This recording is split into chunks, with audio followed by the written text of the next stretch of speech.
సకల దేవతా స్వరూపుడు శ్రీ షిరిడి సాయినాథ్ మహారాజ్ గారి పాదాల బిందాలకు శిరస్సు వంచి నమస్కరించుకుంటూ గతంలో ద్వారకామాయిలో నిద్రించడం అనే అంశాన్ని కొంతవరకు చెప్పుకున్నాం.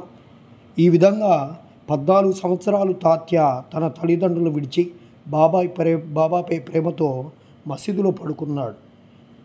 అవి మరపురాని మధుర దినాలు. బాబా ప్రేమానురాగాలు పూర్తిగా అనుభవించినటువంటి వ్యక్తిగా మనం చెప్పుకోవచ్చు. కానీ కొంతకాలానికి తండ్రి మరణించిన తర్వాత తాత్య గృహబాధ్యతలు స్వీకరించి ఇంటిలోనే నిద్రించడం ప్రారంభించాడు. రహతా నివాసి కుశాల్ చంద్ షిరిడీలో తాత్య తండ్రి గారైనటువంటి గణపతిరావు కోతే పాటిల్ బాబా ఎంత ప్రేమాభిమానాలతో చూసుకునేవారో అంతటి ప్రేమాభిమానాలతోటే రహతా నివాసియగు చంద్రబాను సేట్ మార్వాడిని చూసుకుంటూ ఉండేవారు.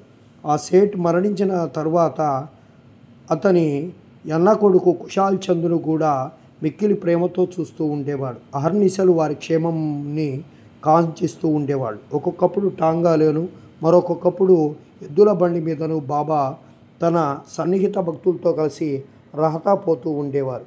రహతా ప్రజలు బాజా భజంత్రితో ఎదురేగి బాబాను గ్రామ సరిహద్దుల ద్వారా